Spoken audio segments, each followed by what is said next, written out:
오늘은 우리 기독교에 있어서 최대 명절인 부활절입니다.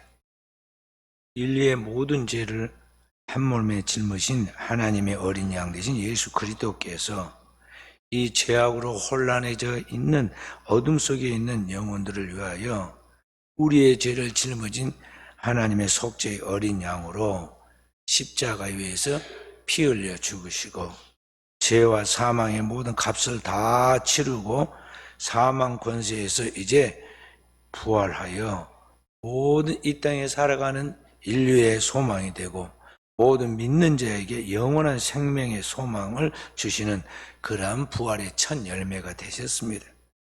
그래서 오늘 우리가 주님을 믿는 진정한 하나님의 백성이라면 어떤 문제와 환경 속에서도 환경을 바라보고 또는 사람을 바라보고 나의 당면의 현실 때문에 좌절하고 뒤로 물러가거나 포기하는 것이 아니라 그 부활의 주님이 나와 함께 하셔서 나를 붙잡고 있다는 것, 나를 일으키신다는 것, 나를 통해서 일하신다는 걸 굳게 믿고 그 주님을 믿는 믿음으로 담대하게 자기에게 주어진 삶을 헤치고 나아가는 종들이 되어야겠습니다.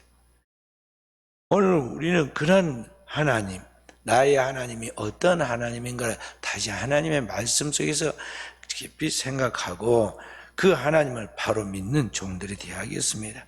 오늘 하나님이 어떤 분인가, 나의 하나님, 그 하나님이 어떤 분인가를 가장 명쾌하게 설명한 내용이 오늘 본문 17절의 말씀입니다. 17절 말씀 함께 읽어봅니다. 기록된 바 내가 너를 많은 민족의 조상으로 세웠다 하심과 같으니 그가 믿은 바 하나님은 죽은 자를 살리시며 없는 것을 있는 것으로 부르시는 이시니라. 아멘. 아브라함의 이야기를 하면서 말하고 있습니다. 아브라함의 하나님, 아브라함이 지금부터 고대 4,000년 전의 사람인데 4,000년 전의 그 사람이 우리나라는 그때 곰이 어떠하고 호랑이가 어떠하고 굴 속에 들어가서 마늘을 먹었느니 말하느니 이런 미신적인 이야기를 하고 있을 때 이스라엘 백성들의 믿음의 조상 아브라함은 보이지 아니하는 하나님을 이렇게 확실하게 믿었는데 그 하나님이 어떤 하나님인가를 아브라함이 자기의 체험을 통해서 하나님에 대한 속성, 하나님 어떤 분인가에 대한 그분의 확실한 그 특성을 말씀하기를 그가 믿은 하나님은 죽은 자를 살려내시며 부활의 하나님이라는 것입니다. 없는 것을 있는 것 같이 불러내시는 하나님이시다. 무에서 유를 창조하는 크리에이티브 엑스 니힐로 무에서 유를 창조하신 하나님이라는 것을 믿었다는 것입니다. 그러니까 구약은 창조의 하나님에 대해서 말한다면 신약은 부활의 하나님을 말하고 있는데 아브라함은 자기의 생애 속에서 하나님이 어떤 하나님인가를 그가 알기를 그 하나님은 아무것도 없는 공허한 세상의 무에서 모든 것을 다 그분의 말씀으로 창조하시는 창조의 하나님이심을 그리고 죽었다 할지라도 그 죽음 가운데 다시 생명을 일으키시는 살리시는 하나님 부활의 하나님을 믿었다는 것입니다. 그리고 그 믿음으로 우리의 믿음의 거룩한 유산을 남기는 믿음의 조상이 되었는데 오늘 우리가 그 믿음의 후손으로서 오늘 아브라함의 믿는 그 믿음을 가지고 오늘 우리가 하나님을 따르는 백성으로서 우리가 살아간다면 우리의 삶 속에 당면한 어떤 문제에서든지 우리가 뒤로 물러가거나 주춤거리거나 환경에 짓눌려 가지고 좌절하지 아니하고 우리의 삶을 반듯하게 그리고 아름답게 풀어갈 수 있게 될 줄로 믿습니다. 오늘 아브라함이 믿었던 하나님을 오늘 성경 이야기하기를 아브라함이 믿었던 하나님은 창조의 하나님이면서 또한 부활의 하나님을 믿었다고 그러면서 다시 설명을 합니다. 여기 18절부터 22절의 말씀입니다. 무에서 유를 창조하신 하나님에 대한 말씀입니다. 자, 18절 말씀부터 우리 교독합니다. 아브라함이 바랄 수 없는 중에 바라고 믿었으니 이는 내 후손이 이 같으라 하신 말씀대로 많은 민족의 조상이 되게 하려 하심이라. 그가 100세나 되어 자기 몸이 죽은 것 같고 사라의 태가 죽은 것 같음을 알고도 믿음이 약하여지지 아니하고 믿음이 없어 하나님의 약속 의심하지 않고 믿음으로 견고하여져서 하나님께 영광을 돌리며 약속하신 그것을 또한 능히 이루실 줄을 확신하였으니 그러므로 그것이 그에게 의로 여겨졌느니라. 아멘. 여기 아브라함의 생애를 가지고 이야기합니다. 아브라함이라고 해서 처음부터 하늘에 뚝 떨어져 가지고 그 믿음이 좋은 것이 아닙니다. 아브라함도 사람이고 우리가 똑같은 사람이었습니다. 그렇기 때문에 처음에 하나님을 믿고 열심히 따르긴 따랐지만은 그에게도 인간적인 그러한 그 갈등, 의심, 두려움이 있었습니다. 그가 처음에 하나님의 소명을 받아서 믿기 시작할 때에 하나님이 그에게 아주 큰 꿈을 주었습니다. 창세기 12장 1절에서 3절의 말씀입니다. 함께 읽어봅니다. 여호와께서 아브라함에게 이르시되 너는 너의 고향과 친척과 아버지의 집을 떠나 내가 네게 보여줄 땅으로 가라. 내가 너로 큰 민족을 이루고 네게 복을 주어 내 이름을 창대하게 하니 너는 복이 될지라. 너를 축복하는 자에게는 내가 복을 내리고 너를 저주하는 자에게 내가 저주하리니 땅의 모든 족속이 너로 말미암아 복을 얻을 것이라 하신지라. 아브라함이 하나의 큰 꿈을 줍니다. 아브라함의 소원이 다른 것 아니었습니다. 자신도 결혼한 사람으로서 후손을 낳고 그 후손들을 통해서 이렇게 하나님의 축복을 받고 싶은 우리 보편적인 소원을 아브라함도 가졌습니다. 그런데 하나님이 그에게 엄청난 꿈을 주십니다. 내가 너에게 큰 복을 주겠다. 큰 민족을 이루고 이름을 창대하게 하고 너는 복이 되어서 너를 축복하는 자에게 나도 내가 누구든지 축복하고 너가 저주하는 자 누구든지 저주하면서 내가 너로 하여금 천하 만민이 너로 말미암아 복을 받게 만들겠다는 꿈을 주었습니다. 우리는 꿈으로 살아가는 백성들입니다. 꿈이 있어야 합니다.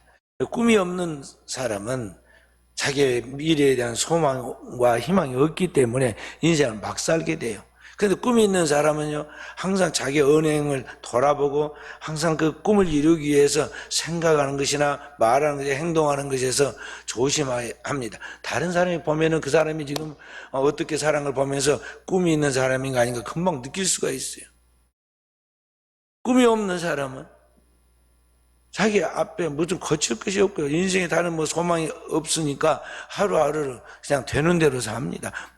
생각나는 대로 말하고 기분대로 행동을 합니다. 꿈 있는 사람은 절대 그렇게 함부로 살지 않죠. 아브라함에게 하나님이 꿈을 주었습니다. 근데 그의 꿈을 언제 받았느냐면 75살 때 적은 나이입니까? 75살의 나이에 아브라함이 하나님의 부름을 받고 하나님이 그에게 꿈을 주었습니다. 근데 꿈을 주면서 그냥 준 것이 아니라 내 사는 삶의 자리를 바꾸라고 그랬습니다. 그가 살던 삶의 자리는 어디냐면 고대 메소포타미아 문명의 발상지인 거기 살고 있었어요. 그러니까 고대 바벨론이 있는 그 땅입니다. 그 땅 갈대우르라는 곳에 거기에서 아브라함이 살고 있는데 그 삶의 터전을 벗어나라고 그랬습니다. 내 고향, 친척, 본토 그리고 사는 부모와의 관계도 끊고 아비집을 떠나. 그리고 어딘지 모르지만은 아직은 지정해 주지 않았지만 앞으로 하나님께 지정해 줄 내가 네게 지시할 땅으로 가라 그랬어요. 근데 아브라함이 하나님 주신 꿈과 그 하나님이 주신 약속의 말씀을 믿고 그가 나섰습니다. 나갈 때 그의 조카 홀로 되어 있는 그 부모가 돌아가지 혼자 되어 있는 조카 롯도 데리고 하란을 떠났습니다. 그때 나이가 75이었다. 그렇게 꿈을 가지고 나갔는데 그때부터 이제 하나님이 엄청난 축복을 막 부어주면 얼마나 쉬웠겠어요. 믿는 것이. 그런데 아브라함이 75살이 부름을 받고 하나님 앞에 다른 것도 아니고 자녀 주어서 하나님이 그 후손으로 복을 받게 하신다고 그랬는데 그에게 급한 지금 자녀는 주지 않고 하나님이 그의 응답이 이루어지기까지 나이가 100살이 될 때까지 아브라함은 그 소원을 이루지 못합니다. 세월이 많이 지나서 아브라함의 나이가 100살이 되었습니다. 그래서 어떻게 됩니까? 그가 성경에 오늘 그의 몸이 죽은 것 같이 되고 그 말은 몸의 기능이 다 되었다. 저희 어머니께서 재작년에 하나의 부름을 받으셨는데 나이 100세가 되었습니다. 그렇게 강건한 것 같이 정신력도 좋으시고 예배를 드려도 그냥 이렇게 등을 대고 예배 드리는 게 아니라 반듯하게 꼿꼿하게 탁 허리를 세우고 예배를 드립니다. 하도 일을 많이 하고 한쪽 다리가 나중에 관절염으로 못 쓰게 되었는데도요. 절대 지팡이도 돌아가실 때까지 안 짚어요. 그 지팡이가 있긴 몇 개 이렇게 갖다 드렸는데요. 거의 안 짚습니다. 그냥 딱 걸어다니죠. 그런데 결국에는 나이 100세가 돼 가니까요. 몸의 기능이 이제 다 돼가지고. 아무리 어머니가 그 허리를 펴고 일어나려고 하고 그렇게 하려고 안 되는 거예요. 아무리 정신력으로 그렇게 해도 안 되는 거예요. 첫째는 소화력이 떨어져 가지고 음식이 소화가 안 되고 그렇게 되고 그 다음에 이제 음식을 못 잡서 힘이 없을 거 아니에요.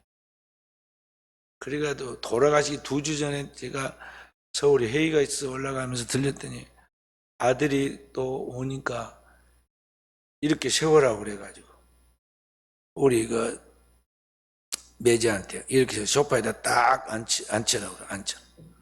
그리고는 내게 뭐 먹어라, 또 어떠하느냐, 뭐 다 이야기하십니다.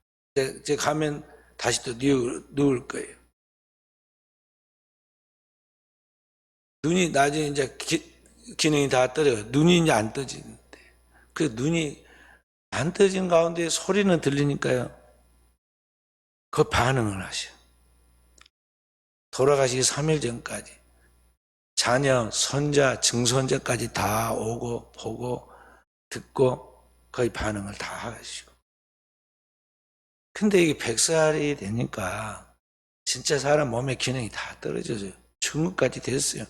딱 어머니가 누워 계신데 죽음의 그림자가 거의 다 얼굴까지 덮었어요.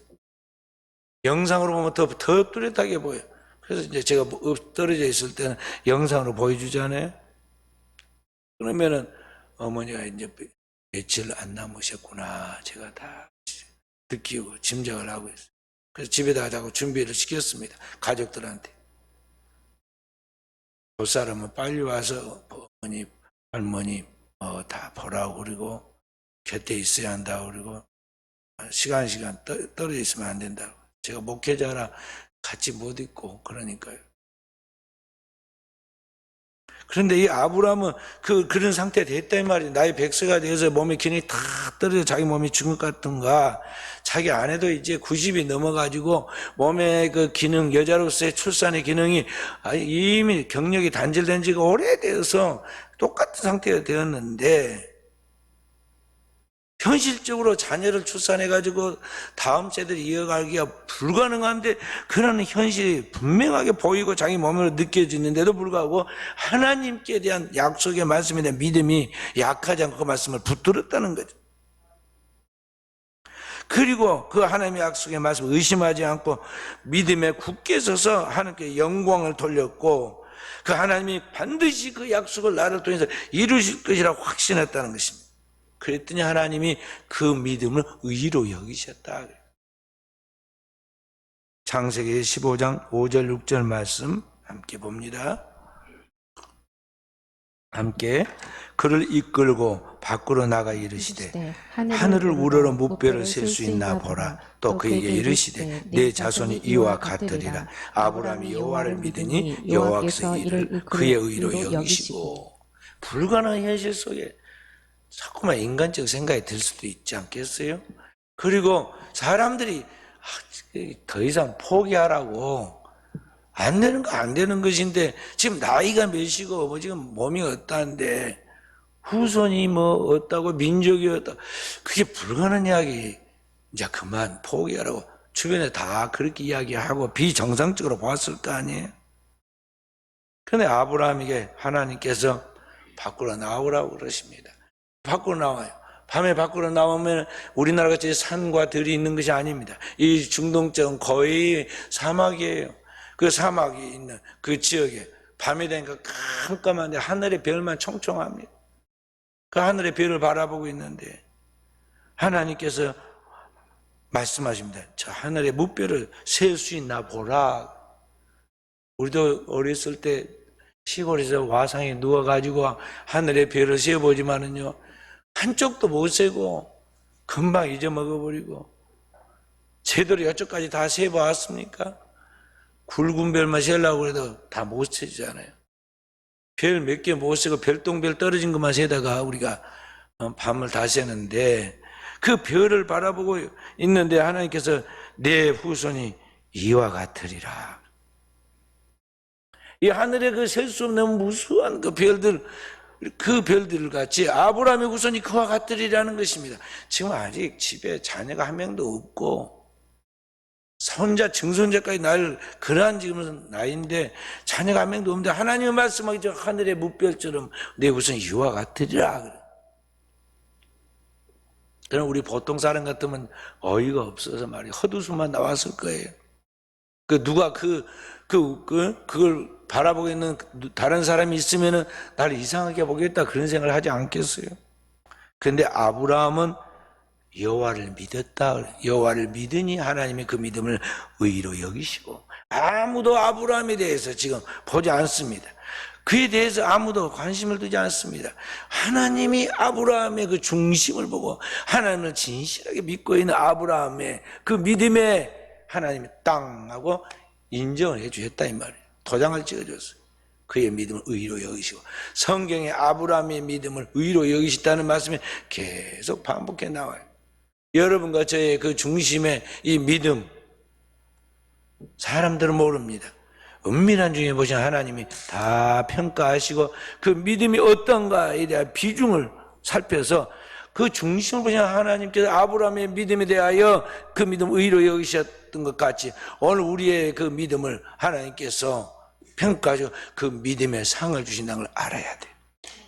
그래서 거짓 없는 믿음으로 하나님 앞에 나아가야 돼요.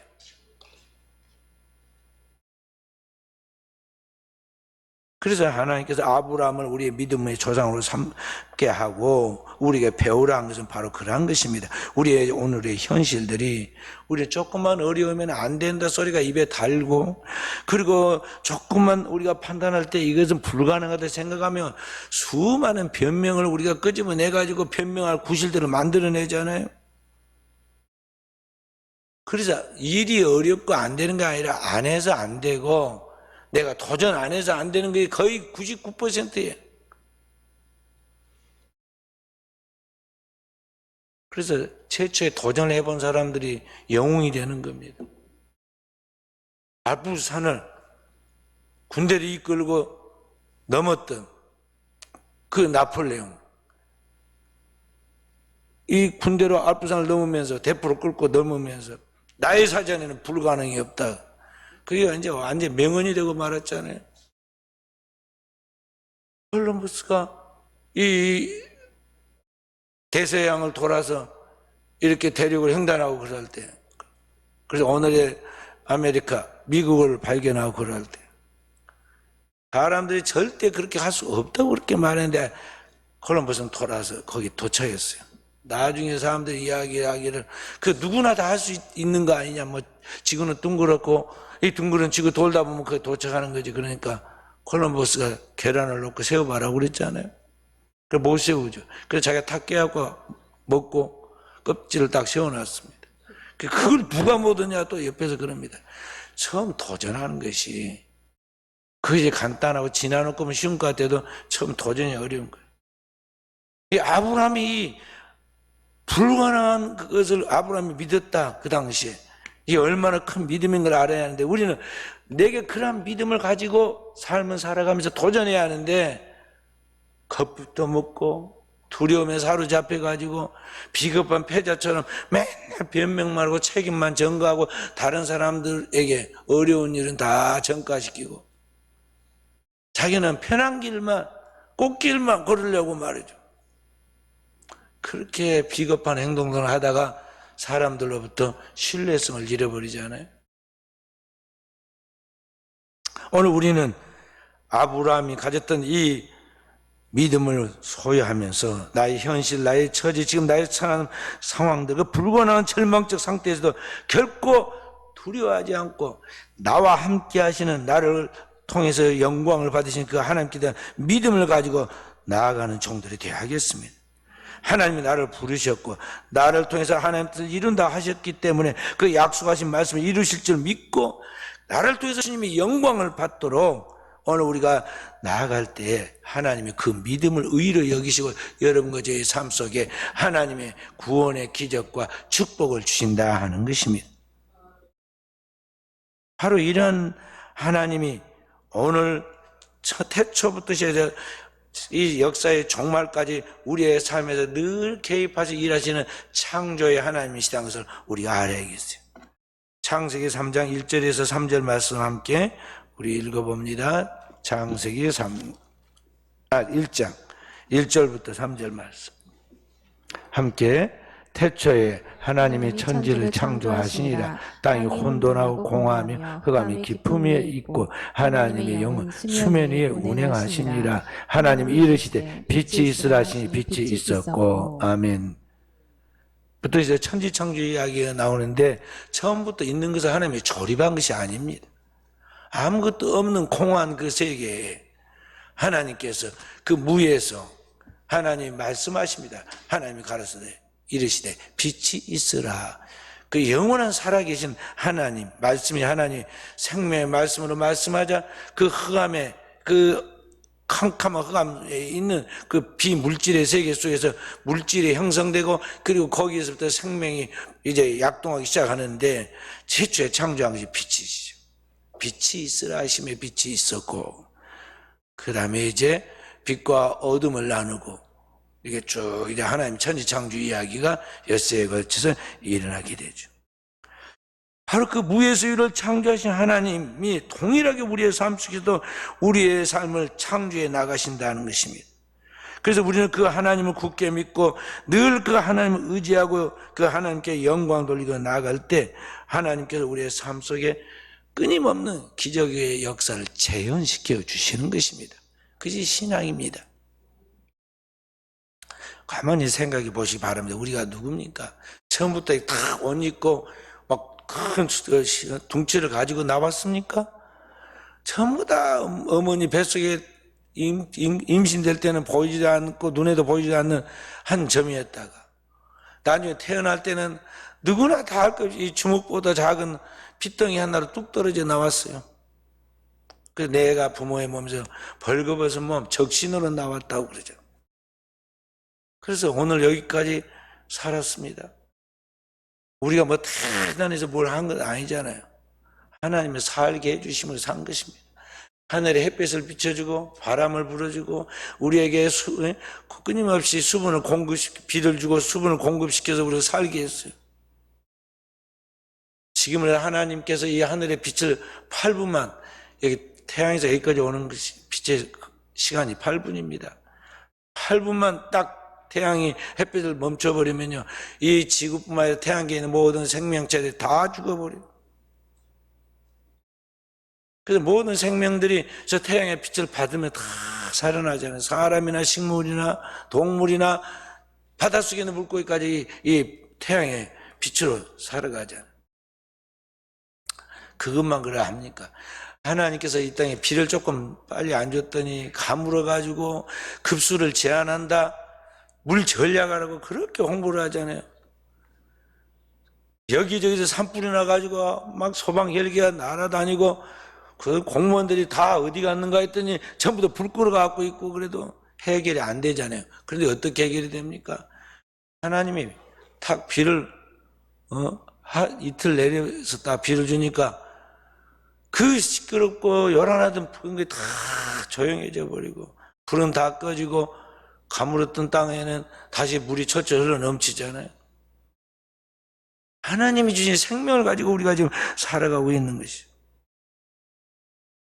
그렇게 우리 자손들이 이 땅에서 5,000년을 살았어요. 5,000년 역사 속에 이렇게 전쟁 없이 태평성대를 이루고 배부르게 먹고 마음껏 생활할 수 있는 시대가 5,000년 중에 한 번도 없었습니다. 우리가 지금 역사 속에 인류의 역사가 그렇게 길지 않은데 그 속에 우리 민족의 역사 길어요. 그 역사 속에 지금 이렇게 태평성대를 우리나라가 누린 때가 지금이 처음입니다. 그래서 우리 지금 현재 우리 국민들은요 엄청난 지금 축복 속에 사는 줄 알아야 돼요. 그리고 5,000년 동안 역사를 보면요 우리나라는 맨날 침략만 당했어요. 이리 치이고 저리 치이고 맨날 끌려 포로 다니고 포로 되고 그랬습니다. 그런데 지금은 어떠합니까? 우리나라가 군사력은 세계 강대국의 4위에 들어갑니다. 그리고 경제력이라든지 뭐 전체적인 종합한 것은 7위에서 8위예요. 일본보다 이제는 앞섰습니다. 그리고 세계 그 선진국 G7이라고 그러잖아요. 7개 나라들이 끊임없이 우리나라 와라고 초청을 하잖아요. 그리고 나가보면 우리나라 사람들이 대우받습니다. 외국 좀 나가려고 그러면 입국 심사에서 뭐라고 물으니까 이렇게 답변을 저렇게 답변을 막 가르쳐 줍니다. 그럴 걱정할 거 하나도 없습니다. 한국말로 하면 됩니다. 지금은 다 알아들어요. 다 알아들어, 우리 한국말. 그냥 뭔 말 물어본 것만 이제 그래도 알아야 하니까요. 왜 방문했느냐? 그렇게 이제 물어봅니다. 그러면은 왜 왜 이 나라 올라오느냐 고 물어봅니다. 그러면 그냥 딱 들어봤고 뭐 비지트 그런 말이 나오는데 이제 뭐 말 그럼 알아들만 하는 게 하나 나오면 그냥 따라하면 됩니다. 그냥 비지트 한마디면 딱입니다.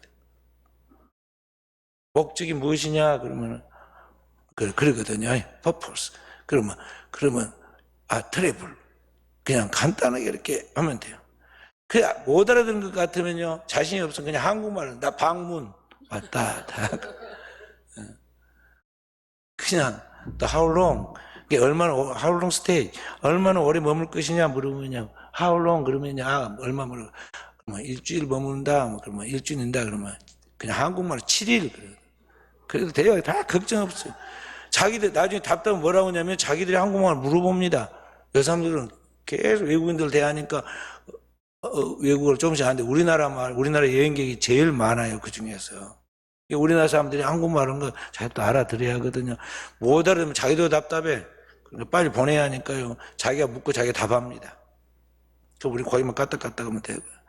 이 정도 우리나라가 지금 수준이 세계적으로 인정받는 그런 수준이 됐어요. 제가 30여 년 전에 성지순례 갔을 때는 너무 기분이 안 좋았어요. 왜냐, 나만 보면 자꾸 거기에 있는 사람들이 뭐냐면 일본 사람이냐 물어본단 말입니다.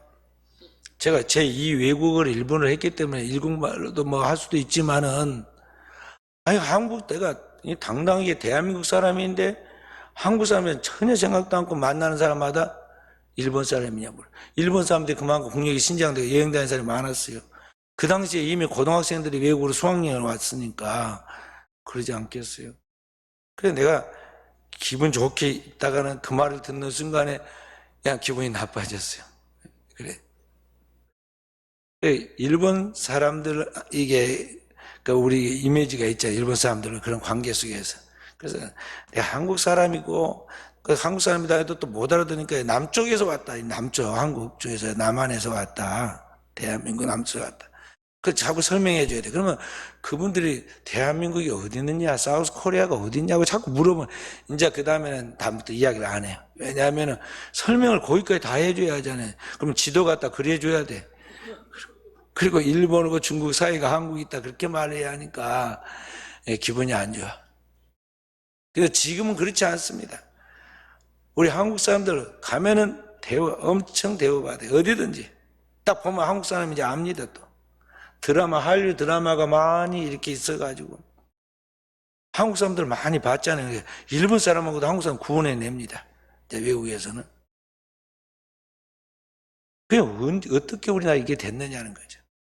이 가난하고 약한 이 나라가 어떻게 이렇게 됐느냐.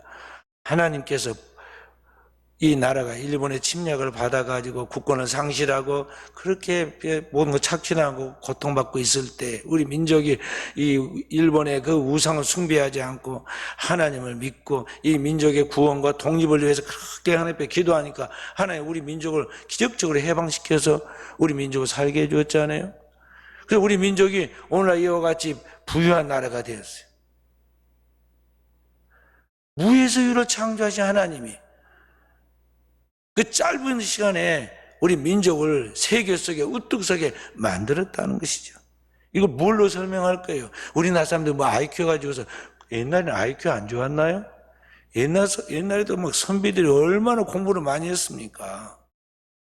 하나님의 특별한 은총이 임하고 지혜와 총명이 임하고 하나님의 보호하심이 충만하게 나타나 우리 민족이 지금 세계 속에 이와 같은 축복을 받았는데 이것은 하나님께서 살아계셔서 오늘 우리에게 하나님의 그 놀라운 구원의 은총을 베푸셨고 축복을 나타내셨다는 것입니다. 바로 그 창조의 하나님께서 오늘 나와 함께 하시고 내 삶 속에 가정과 자녀와 그리고 교회를 통해서 세계 속에 준비하고 일하고 계신다는 것을 우리가 믿고 그 하나님을 찬양하며 나가는 깨어있는 종들이 되어야겠습니다. 두 번째는 오늘 아브라함이 믿었던 하나님은 어떤 하나님이냐? 죽은 자를 다시 살리시는 부활의 하나님이었다는 것이죠. 아까 17절의 말씀 다시 봐봅니다. 17절 기록된 바 내가 너를 많은 민족의 조상으로 세웠다 하신 것 같으니 그가 믿은 바 하나님은 죽은 자를 살리시며 그랬어요. 죽은 자를 살리시며 아브라함이 하나님을 믿는 그 하나님에 대해서 강조하기를 죽은 자를 살리시며 그 부활의 하나님이었다는 것이죠. 아브라함이 무예수를 창조하신 창조 하나님을 믿은 게 아니라 그가 부활의 하나님까지 확실하게 자기 생애를 통해서 체험했어요. 아브라함이 하나님을 믿고 나간 결과 그가 100세의 아들 이삭을 낳았습니다. 여기 창세기 21장에 보면은 1절부터 3절에 그 말씀이 나옵니다. 어떻게 아브라함이 그 자녀를 잉태하게 됐는가? 여기 21장 1절부터 3절 함께 읽습니다. 여호와께서 말씀하신 대로 사라를 돌보셨고 여호와께서 말씀하신 대로 사라에게 행하셨으므로 사라가 임신하고 하나님 말씀하신 시기가 되어 노년에 아브라함이 아들을 낳으니 아브라함이 그에게 태어난 아들 곧 사라가 자기가 낳은 아들 이름하여 이삭이라 하였고 그 아들 이삭이 태어난 지 8일 만에 그가 하나님 명령하신 대로 할 일을 행하였더라. 여기 보면 아브라함과 그 사라에게서 자녀가 태어난 것을 여기 강조한 게 뭐냐? 하나님께서 말씀하신 대로 사라를 돌보셨다. 하나님이 만지셨다는 거죠. 그래 하나님께서 말씀하신 대로 사라에게 행하셨으므로 하나님께서 동정녀 마리아에게 성령으로 예수 그리스도를 잉태시키듯이 여기 마리아의 몸에 하나님께서 그에게 하나님의 말씀으로 생명의 창조를 일으키셨다는 거예요.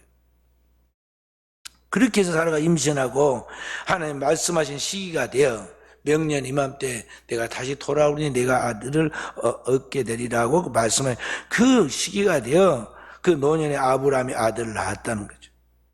그래서 그 아이 이름이 뭡니까? 이삭이다. 그래서 이삭이란 말이 뭐냐면 웃었다는 이야기예요.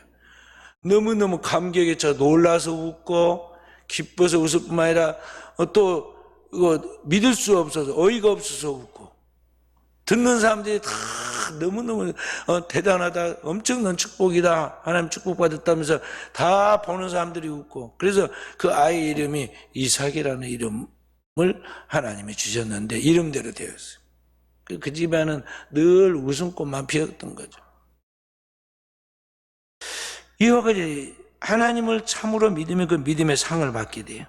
히브리서 11장 6절에 하나님을 기쁘시게 하는 믿음을 이야기하자는 성경은요. 하나님께 나아가는 자 반드시 그가 계신 것과 또 자기를 찾는 자들에게 상 주시는 힘을 믿어야 할지라. 히브리서 11장 6절에 그랬죠. 하나님 앞에 나아가면서 진짜 믿는 사람은 하나님 반드시 상을 주셔. 그러니까 우리 사랑하는 성도들은 땅 위에서 사람들로부터 뭔가를 얻으려고 그렇게 쫓아다니면서 너무 그렇게 고통받지 말아요.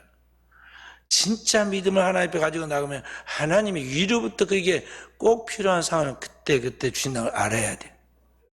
하나님이 상 주신다. 자, 그렇게 해서 이제 아브라함이 하나님의 상을 받았어요.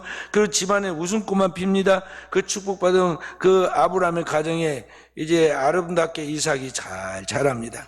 그래서 사춘기를 지나서 청소년기 가치관을 형성할 때 그때 하나님께서 아브라함을 시험하십니다. 그 시험이 뭐냐? 창세기 22장 1절 2절 말씀입니다. 22장 함께 읽어봅니다. 그 일 후에 하나님이 아브라함을 시험하시려고 그를 부르시되 아브라함 하시니 그가 이르시되 내가 여기 있나이다. 여호와께서 이르시되 내 아들 내 사랑하는 독자 이삭을 데리고 모리아 산으로 가서 내가 내게 일러준 한 산 거기서 그를 번제로 드리라.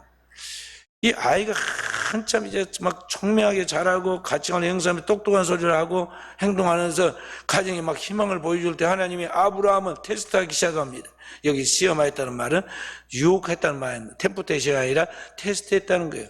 아브라함의 믿음을 지금 테스트하는 거예요. 그 믿음을 변질되지 않았는가, 참 믿음으로 그대로 있는가를 좀 살펴보는데, 내가 네게 지시하는 땅으로 가서 그 3일길을 가가지고 거기에서 네 아들 독자에서 하나님 앞에 번제로 드리라. 다른 재물을 바치라는 게 아니라 아들을 바치라는 거예요. 이게 믿을 수 있는 신앙이, 아무리 신앙이지만 믿을 수 있는 말입니까? 청천벽력 같은 이야기입니다. 하나님이 도대체 이거 해서는 안 될 말을 한 것 같이 보입니다. 우리 같으면 어쩔까요? 아니죠. 하나님, 이건 아닙니다. 그건 안 돼요. 막 할 것인데, 1절 아브라함은 그에 대해 거절하지 않고 하나님의 말씀에 순종했어요. 순종. 22장 3절 말씀. 함께 아브라함이 아침에 일찍 일어나 나귀에 안장을 지고 두 종과 그의 아들 이삭을 데리고 번제에 쓸 나무를 쪼개어 가지고 떠나 하나님이 자기에게 일러주신 곳으로 가더니 갑니다. 그리고 그 가서 3일길을 가서 하나님의 산, 이제 모리아산에 오는데, 모리아산이 어디냐면 오늘날 예루살렘입니다. 예루살렘에 올라가서 그 이삭을 제단의 나무에 올려놓고 그를 죽여서 제물로 바쳐 칼로 내리칩니다. 이게 도대체 맞는 신앙인지 아버지가 하는 행동이 바른 것인지 독자 이삭이 지금 판단해 볼 때 이게 정상 아니라고 생각 들지 않겠어요? 그리고 의심할 수밖에 없습니다. 그런데 그 아버지의 그 아들이 이삭이 아버지의 하는 모든 말과 행동에 순종을 해요. 어떻게 보면 아버지가 지금 비정상적인 사고로 행동하는 것 같이 보이는데 이삭이 그걸 따랐다 이 말이죠. 어떻게 따랐을까요? 자기 아버지가 하는 것이 옳다고 믿었기 때문에, 그리고 자기가 죽으면 죽어야 한다고 생각하기 때문에 지금 아버지 하는 것을 모두 따랐어요. 아버지는 100살이 넘어가지 몸의 기능이 다 떨어졌고 살짝만 밀어 넘어질 거예요. 그 아이는 이제 한참 자라서 17, 8살 정도 되니까 아주 혈기 방장하고 총명하고 힘이 넘칠 때란 말이죠. 그런데 그 아버지가 자기를 제물로 바칠 때 그거 다 따랐어요. 어떻게 그렇게 했을까? 이삭이 아버지가 가지고 있는 그 믿음을 자기도 가지고 있었다는 것을 지금 보여줍니다. 여기 6절에서 8절 말씀 함께 22장 6절에서 8절 말씀 봅니다. 아브라함이 이에 번제 나무를 가져다 그의 아들 이삭에게 지우고 자기는 불과 칼을 손에 들고 두 사람이 동행하더니 이삭이 그 아버지 아브라함에게 말해 이르되 내 아버지여 하니 그가 이르되 내 아들아 내가 여기 있노라. 이삭이 이르되 불과 나무는 있거니와 번제할 어린 양 어디 있나이까. 아브라함이 이르되 내 아들아 번제할 어린 양 하나님이 자기를 위해 친히 준비하시라 하고 두 사람이 함께 가더니 올라가다가 산에 올라가다가 이삭이 생각했어요. 이상하다. 번제할 나무, 불, 칼도 있는데 진짜 중요한 재물이 없잖아. 재물을 왜 안 가져가시지? 그래서 이제 궁금하고 또 이게 재물은 분명히 있긴 있어야 하는데 아버지가 빠뜨린 것이 조금 이상해서 물었습니다. 아버지 다 했는데 왜 번제할 어린 양이 없습니까? 그때 아버지가 아이고 큰일 났다. 내 깜빡 잊었다. 빨리 가지러 가자. 또 네가 다녀오더라. 그렇게 말한 게 아니라 하면서 뭐라고 그래요? 아들아 번제할 어린 양 하나님이 자기를 위해 친히 준비하시리라.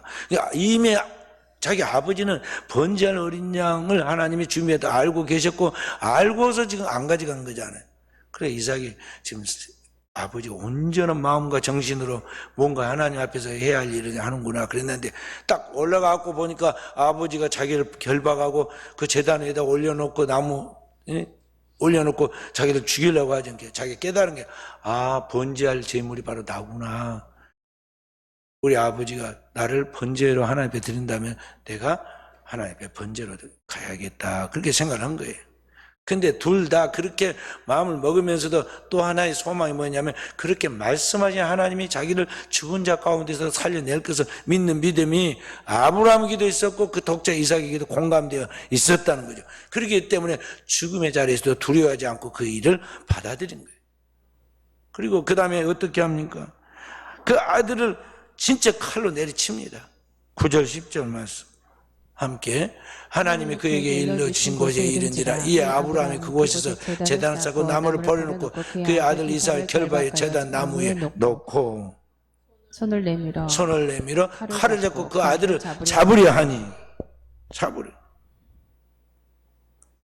진짜 내리친단 말이죠. 저기 지금 렘브란트의 그림인데요. 이삭을 제물로 바친 아브라함의 장면인데 저기 이 아브라함이 칼을 내리든 손을 딱 잡고 있는 저기 천사입니다. 내리치는 순간 하나님 아브라함을 부르십니다. 아브라함, 아브라함. 하나님이 다 급해졌어요. 하나님 말씀을 그대로 믿고 어린아이처럼 순종하게 나가는 이 아브라함에 대하여 하나님 다급하게 불러요. 아브라함, 아브라함. 그리고 하나님께서 내 독자 이삭이요 해하지 말라고 그럽니다. 내가 이미 내 믿음을 받았고 내가 이제 진정한 거짓 없는 믿음을 낳은 것을 보았다고 그래요. 자, 거기 계속 읽어봅니다. 22장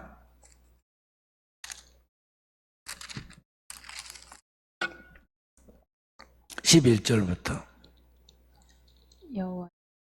여호와의 사자가 하늘에서부터 그를 불러 이르시되 아브라함 아브라함 하시는지라. 아브라함이 이르되 내가 여기 있나이다 하며 사자가 이르시되 그 아이에게 내 손을 대지 말라. 그에게 아무 일도 하지 말라. 내가 내게 내 아들 네 독자도 내게 아끼지 아니하였으니 내가 이제야 내가 하나님을 경외하는 줄 아노라. 그 다음에 16절 17절도 16절부터 18절까지 봅니다. 16절 이르시되 여호와께서 이르시기를 내가 나를 가리켜 맹세하니 내가 이같이 행하여 내 아들 내 독자도 아끼지 아니하였은지 내가 내게 큰 복을 주고 내 씨가 크게 번성하여 하늘의 별과 같고 바닷가의 모래와 같게 하리니 내 씨가 그 대적의 성문을 차지하리라. 또 내 씨로 말미암아 천하 만민이 복을 받으리라. 이는 내가 나의 말을 준행하였음이라 하셨다 하니라. 아멘. 그래 창세기 12장에 하나님이 약속하셨는데 그 약속을 실제화시켜서 그의 삶에 구체적으로 문을 열어서 지금 적용 하나님이 해 나가는 것, 실행해 나가는 것이 오늘 22장에 나오는 이야기. 하나님께서 아브라함에게 완전한 그 믿음의 축복을 인정해 주시고 내리신다 그런 말이죠. 그리고 아브라함은 자신의 생애 속에서 하나님에 대한 명확한 정리가 되어 있었어요. 하나님은 창조의 하나님이고 부활의 하나님인데 그 하나님이 나의 하나님이라는 것을 믿었다는 거죠. 그 믿음으로 살았어요. 그래서 그가 열어놓은 믿음의 문에 천하 만민이 그 믿음을 가지고 오늘 복받게 된 것입니다. 그 믿음의 구체적으로 우리의 삶 속에 더 확실하게 하나님이 나타내 보여준 게 뭐냐면 예수 그리스도 이 땅에 오신 것, 그의 탄생에 무예적으로 창조하신 하나님, 그리고 그분이 십자가에서 죽었다 3일 만에 우리 죄를 담당하고 부활하신 것이 부활의 하나님이에요. 그래서 그 증거를 우리가 바라보면서 오늘 그 주님과 함께 창조와 부활을 경험한 하나님의 백성으로서 우리가 이 세상을 살아갈 때 나와 함께 하신 하나님, 나의 생명의 하나님이 바로 그러한 하나님이라는 것을, 무에서를 창조하신 나의 하나님, 그리고 나를 어떤 사망 가운데 죽음 가운데 절망 가운데 나를 다시 이렇게 세우는 부활의 하나님을 믿고 그 믿음으로 내게 주어진 삶을 담대하게 살아감으로 세상에 하나님의 희망을 주고 세상에 하나님의 그 꿈을 주고 이 세상 사람들에게 절망하는 이 세상 사람들에게 하나님의 용기를 주고 그들에게 축복을 나눠줌으로 오늘 이 세상 사는 우리 그리스도인들이 진짜 하나님께 영광 돌리는 세상의 빛이 되는 세상의 소금이 되는 오늘날 쓰임받는 우리 사랑하는 성도들이 되어지기를 주님의 이름으로 축원드립니다.